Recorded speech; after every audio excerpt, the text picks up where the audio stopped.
Hey guys, இன்னைக்கு நம்ம பார்க்க போற topic secret time management tips. காலம் பொன் போன்றதுன்னு பழமொழி கேள்விப்பட்டிருப்போம். நேரத்தை வீணடிக்க கூடாதுன்னு ஒரு முக்கியமான சூழ்நிலை வரப்பதான் புரியவே வரும்.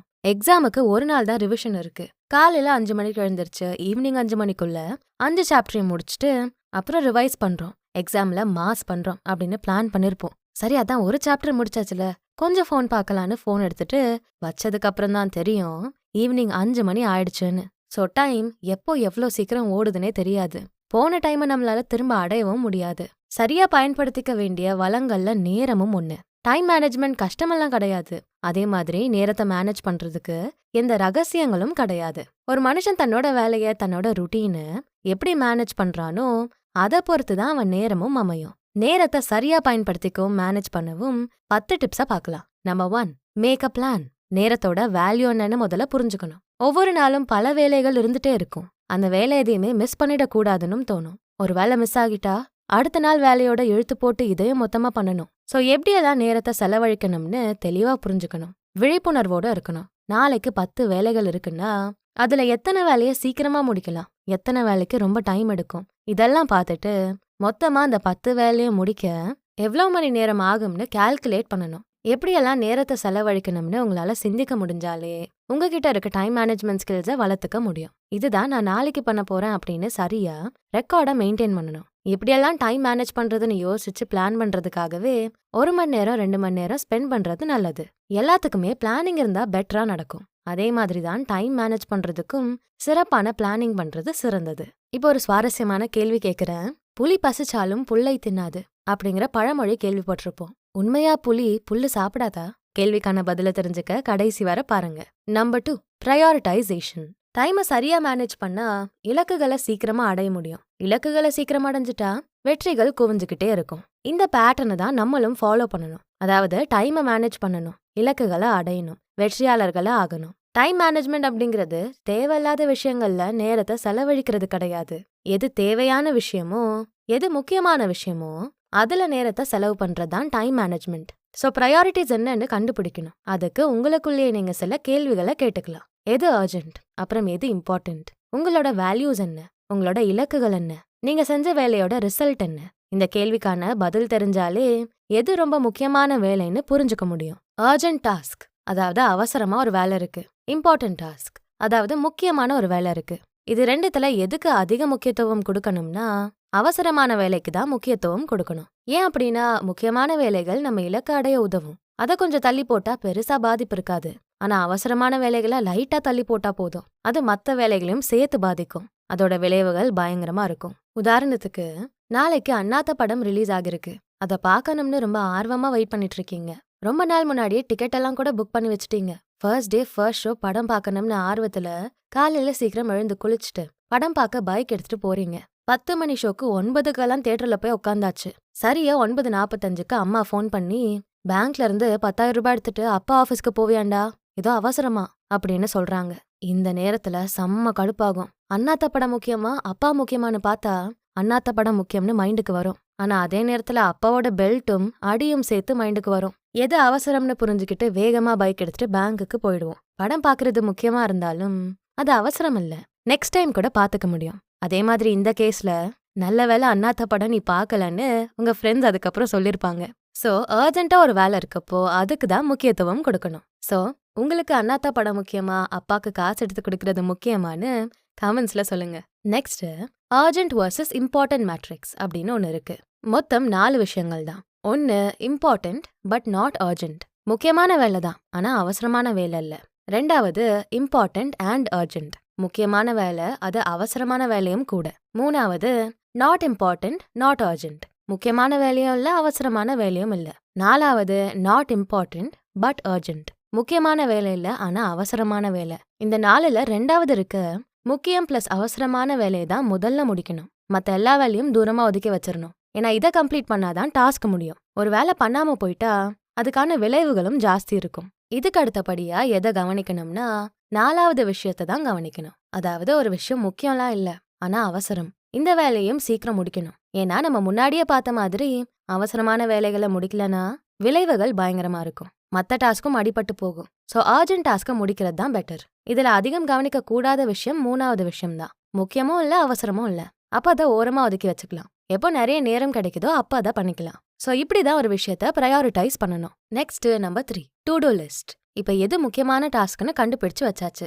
அடுத்து டு டூ லிஸ்ட் போடணும். ஒவ்வொரு நாளோட முடிவுலையும் அடுத்த நாளைக்கான வேலைகள் எல்லாம் லிஸ்டா போடணும். டு டூ லிஸ்ட் கண்டிப்பா ஒரு மோட்டிவேஷன் கொடுக்கும். ஏன்னா ஒவ்வொரு நாளும் நம்ம என்ன பண்ணணும், எந்த வேலைகளை முடிக்கணும்னு ஒரு கிளியர் ஐடியா கிடைக்கும். ஸோ ஒரு டைம் ஸ்கெடியூல் படி நம்ம ஒர்க் பண்ண முடியும். ஒவ்வொரு நாளோட முடிவுலையும் நம்ம அடுத்த நாளுக்கான டு டூ லிஸ்ட்டை போடுறப்போ எந்த ஒரு தொந்தரவும் இல்லாம, மன அழுத்தமும் இல்லாம எல்லாமே ஃப்ளோல ப்ராப்பரா போயிட்டு இருக்கும். டு டூ லிஸ்ட் போடுறதுக்கெல்லாம் நிறைய ஆப்ஸ் அண்ட் வெப்சைட்ஸ் இருக்கு. ஃபோன்லாம் யூஸ் பண்ண வேணாம்னு நினைச்சா ஸ்டிக்கி நோட்ஸ்ல எழுதி சுவர்ல ஒட்டி வச்சுக்கலாம். இல்லனா வீட்லயே ஒயிட் போர்ட் செட் பண்ணி கூட எழுதி வச்சுக்கலாம். டு டூ லிஸ்ட் போடுறப்போ ஆர்டரா போடணும். எது அவசரமோ எது முக்கியமோ அதை ஆரம்பத்துல முடிச்சுட்டு, எது முக்கியம் இல்லையோ அதை கடைசியா வச்சுக்கணும். டு டூ லிஸ்ட் சரியா பண்ணிட்டாலே பாதி நாள திருப்தியா முடிச்ச மாதிரி தான். Next number 4, focus without distractions. எல்லா பிளானிங்கும் நல்லா தான் பண்ணுவோம். கோல் செட் பண்ணிடுவோம், ஸ்கெடியூல் போட்டுருவோம், டு டூ லிஸ்ட் எல்லாம் பண்ணிடுவோம். ஆனா அதை சரியா ஃபாலோ பண்றது தான் கஷ்டமான டாஸ்க். ஏன்னா பிளான் பண்ணி வச்சிருக்க ஒரு வேலையை பார்க்கறப்போ பல வகையான டிஸ்ட்ராக்ஷன்ஸ் வரும். முக்கியமான டிஸ்ட்ராக்ஷன்ஸ் ஃபோன்ல வர நோட்டிஃபிகேஷன்ஸும் கால்ஸும் தான். அதுக்கு மேல ஃபேமிலிக்குள்ள இருந்து பல டிஸ்ட்ராக்ஷன்ஸ் வரும். ஒரே விஷயத்துல மட்டுமே எந்நேரமும் ஃபோக்கஸ் பண்ணிட்டே இருக்க முடியாது. அப்பப்ப டிஸ்ட்ராக்ஷன்ஸ் வரதான் செய்யும். அது நார்மலான விஷயம்தான். ஏன்னா ஒரு நாளைக்கு நம்ம ஸ்கெடியூல் பண்ணி வச்சிருக்க டாஸ்க் நிறைய இருக்கும். அது எல்லாத்துலயும் ஃபோக்கஸ் பண்றப்போ லைட்டா போரும் அடிக்க ஆரம்பிக்கும். ஒரேடியா ஃபோக்கஸ் பண்ணலனாலும் சில டிஸ்ட்ராக்ஷன்ஸ்ல இருந்து விலகி இருக்கலாம். அதுக்கு இடையில பிரேக் வச்சுக்கலாம். ஏதாவது டிஸ்ட்ராக்ஷன்ஸ் வந்தாலும் உங்க இலக்குகள் என்ன, நீங்க எந்த விஷயங்களை அடையணும், இதெல்லாம் ஞாபகம் வச்சுக்கிட்டு டிஸ்ட்ராக்ஷன்ஸை கொஞ்சம் அவாய்ட் பண்ணிட்டு வேலை பார்க்கலாம். இந்த வேலையை இன்னைக்கு முடிச்சாதான் நாளைக்கு வேலைக்கு சரியான டைம் இருக்கும். இல்லனா இதையும் சேர்த்து பண்ணணும் அப்படின்னு மைண்ட்ல வச்சுக்கிட்டா டிஸ்ட்ராக்ஷன்ஸை கண்டுக்காம வேலை பார்க்க முடியும். ஸோ ஒர்க் பண்ணிட்டு இருக்கப்ப இடையில ஃபோன் வருதுன்னா அட்டென்ட் பண்ணி வளவலன்னு பேசாம என்ன பேசணுமோ அதை மட்டும் பேசணும். சோஷியல் மீடியாக்குள்ள போறது, ரீல்ஸ் பார்க்கறது, ப்ரௌஸ் பண்றது இதெல்லாம் அவாய்ட் பண்ணிக்கணும். ஏன்னா நார்மலா இன்ஸ்டா, யூடியூப்குள்ள போனாலே சரசரன்னு பல மணி நேரம் ஓடி போயிடும். நிறைய பேருக்கு இந்த அனுபவம் இருந்திருக்கும்னு நினைக்கிறேன். முக்கியமா நமக்கு நிறைய வேலை இருக்கப்போ நமக்கு நிறைய டைம் தேவைப்படுறப்பதான் நேரம் வேகமாவே ஓடும். ஸோ இதெல்லாம் மைண்ட்ல வச்சுக்கிட்டு டிஸ்ட்ராக்ஷன்ஸ் எதுவும் இல்லாம வேலை பார்க்கறதுல கவனம் செலுத்துங்க. Next number 5, Elon Musk time blocking method. இப்ப இருக்க உலகத்துல ரொம்ப பிஸியா இருக்கவங்கள எலான் மஸ்க்கும் ஒரு ஆள்னே சொல்லலாம். ஏன்னா டெஸ்லா, ஸ்பேஸ் எக்ஸ்னு சொந்தமா கம்பெனி வச்சு அதுல பல வேலைகளை பார்த்துட்டு இருக்காரு. கூடவே ஃபேமிலி வேற இருக்காங்க. வாரத்துல 4 நாள் தன்னோட குடும்பத்தோடையும் எலான் மஸ்க் நேரம் செலவு பண்றாரு. கம்பெனியையும் பார்க்கணும், ஃபேமிலியையும் பார்க்கணும். எப்படிடா டைம் மேனேஜ் பண்றாருன்னு பார்த்தா இவர் யூஸ் பண்ற மெத்தட் டைம் பிளாக்கிங். இவரோட டைம் மேனேஜ்மெண்ட் சீக்ரெட்டே 5 மினிட்ஸ் ரூல் தான். காலையில எழுந்திரிச்சதுல இருந்து நைட்டு தூங்க போற வர அன்னைக்கு நாள்ல என்ன பண்ணணும்னு எலான் மஸ்க்கு ஆல்ரெடி பிளான் பண்ணப்பட்டிருக்கும். மொத்த நாளையும் 5 நிமிஷங்களா பிரிச்சு வச்சுப்பாராம். ஒவ்வொரு 5 நிமிஷத்துக்கும் ஒவ்வொரு ஒர்க் அலாட் பண்ணிப்பாராம். ஒரு 5 நிமிஷத்துல இமெயிலுக்கு ரிப்ளை பண்றது, இன்னொரு 5 நிமிஷத்துல வேற வேலை பண்றது. இப்படிதான் நேரத்தை மேனேஜ் பண்ணுவாராம். ஈவன் பிசினஸ் சம்பந்தப்பட்ட மீட்டிங்ஸையும் கொஞ்ச நேரத்துல முடிக்க பாப்பாராம். வேலைக்கு நடுவுல ஃபோன் வந்தா கூட அட்டன் பண்ண மாட்டாராம். இவரோட இந்த 5 மினிட்ஸ் ரூல் பார்க்க ஈஸியா இருக்கும். ஆனா அதை இம்ப்ளிமெண்ட் பண்ணதான் ரொம்ப கஷ்டம். பட் இலக்க நோக்கி முன்னேறி போறப்போ இதுவும் ஈஸி தான். இந்த டைம் பிளாக்கிங் மெத்தட் எப்படி பண்றதுன்னா, ஸ்டெப் 1, ஒரு பேப்பர் எடுத்துட்டு அதை 2 காலமா பிரிச்சுக்கணும். இடது பக்கம் காலம்ல எவ்வளோ நேரத்துக்கு நீங்க டைம் பிளாக் பண்ண போறீங்களோ அதுக்கேத்த மாதிரி பாக்ஸ் போட்டு பிரிச்சு வச்சுக்கணும். அது 5 நிமிஷமா இருந்தாலும் சரி, 1 மணி நேரமா இருந்தாலும் சரி. ஸ்டெப் நம்பர் 2, ஒவ்வொரு டாஸ்க்குக்கும் எவ்வளோ நேரம் எடுக்கும்னு நேரத்தை கணிச்சு வச்சுக்கோங்க. இப்போ அந்த டாஸ்க் எல்லாம் பிரிச்சு வச்சிருக்க பாக்ஸ்ல நோட் பண்ணணும். ஸ்டெப் நம்பர் 3, இடையில எக்ஸ்ட்ரா பாக்ஸஸ் போட்டுக்கிறது நல்லது. ஏன்னா அது ஒவ்வொரு டைம் பிளாக்குக்கும் இடையில இருக்க எக்ஸ்ட்ரா டைம். வேற வேலைகளுக்கு டைம் அதிகம் தேவைப்பட்டா அட்ஜஸ்ட் பண்ணிக்கலாம். அப்படி இல்லைன்னா திடீர்னு ஏதாவது அடிஷ்னல் வேலை வந்துட்டா இந்த கேப்பை யூஸ் பண்ணி சரி பண்ணிக்கலாம். வலது பக்க காலம்ல கமெண்ட்ஸ் எழுதணும். அந்த டாஸ்க் எப்படி பண்றது, எப்படி பண்ணீங்க, ஏதாவது ரிமார்க்ஸ் இருக்கா, இதெல்லாம் நோட் பண்ணிக்கணும். இதுக்கு சிறந்த டிப்ஸ் என்னன்னா, பெரிய வேலைகளை மொத்தமா 1 மணி நேரத்துல உட்காந்து பண்றதை விட அதை சின்ன சின்ன வேலைகளா பிரிச்சு வச்சு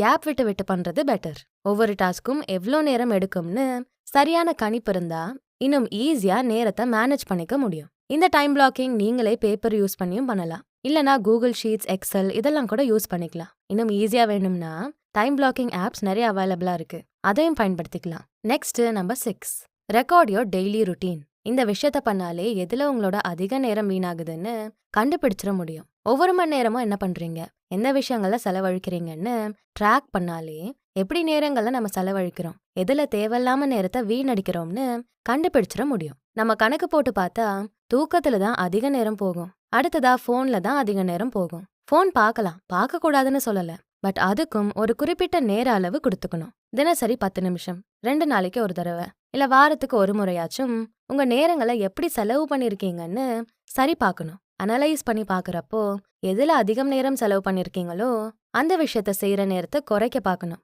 அப்படி இல்லைன்னா அதை தவிர்த்துக்க பார்க்கணும். Next number 7, mornings with MITs.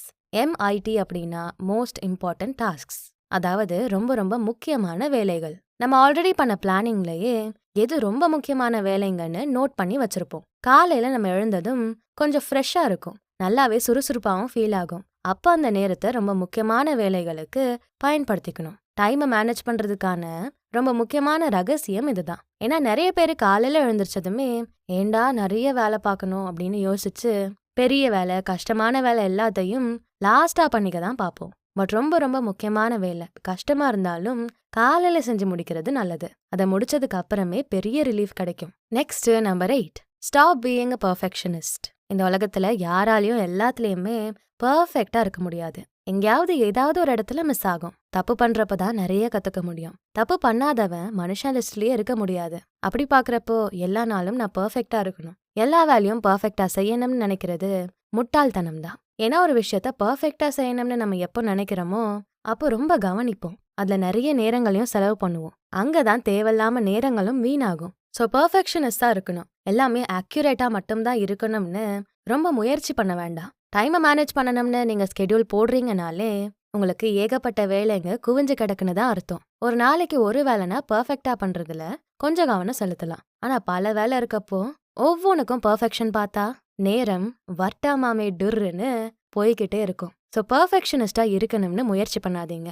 Perfection பார்க்குற நேரத்துல பல டாஸ்கை கம்ப்ளீட் பண்ணிடலாம். Next number 9, just say no. என்னப்பா என்னத்துக்கு நோ சொல்றது?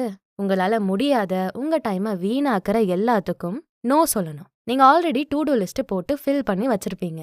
அதுக்கு மேல ஏதாவது அடிஷ்னல் வேலை வருது, மச்சான் வாடா ரைடு போலான்னு ஃப்ரெண்டு கூப்பிடுறானா அதுக்கு நோ சொல்லிடணும். ஏன்னா நீங்க போட்ட பிளானிங் மொத்தமுமே ஃபுல் ஆகிருக்கு. இதெல்லாம் ரைடை எங்க போய் வைக்கிறது?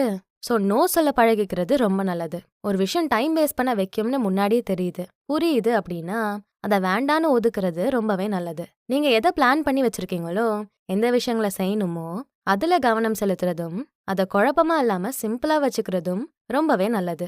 10வது டிப் பாக்குறதுக்கு முன்னாடி நான் ஆரம்பத்துல கேட்ட கேள்விக்கான பதில் என்னன்னு பார்க்கலாம். புலி அப்புறம் மத்த பூனை வகைகள் எல்லாமே மாமிச உணவு சாப்பிடுற உயிரினங்கள் வகையில தான் வைக்கப்பட்டிருக்கும். ஆனா உண்மையாவே புலி, சிங்கம் எல்லாம் கொஞ்சம் புல்லு, பழங்கள் இந்த மாதிரி சைவ வகையும் சாப்பிடுங்களாம். அறிவியல் ரீதியா என்ன சொல்றாங்கன்னா, ஃபோலிக் ஆசிட் அப்படிங்கிற வகையான அமிலம் விலங்குகளோட மாமிசத்துல அதிகம் இருக்காதாம். ஸோ ஃபோலிக் ஆசிட்காகவும் சில ஃபைபர்ஸ்க்காகவும் புலிகள், சிங்கங்கள் புல்களை சாப்பிடுறது இயல்பான விஷயம்தானா.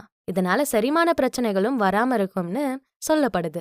ஓகே, நெக்ஸ்ட்டுக்கு போலாம். Number 10, use breaks and reward. ஒரு மனுஷனால தொடர்ச்சியா வேலை பார்க்க முடியாது, அப்பப்ப ரெஸ்ட் தேவைப்படும். அட்லீஸ்ட் ஒரு 5 நிமிஷமாவது இடைவேளை கொடுக்கணும். அந்த கேப்ல வேற தேவையில்லாத வேலையை பார்க்காம உடலுக்கும் ஓய்வு கொடுக்கணும். அப்பதான் அடுத்த டாஸ்க அடையிறதுக்கு உங்க உடலும் ப்ரிப்பேர் ஆகும். இதுக்கு சிறந்த வழி, கண்ணை மூடிட்டு தியானம் பண்ண ஆரம்பிச்சிருங்க.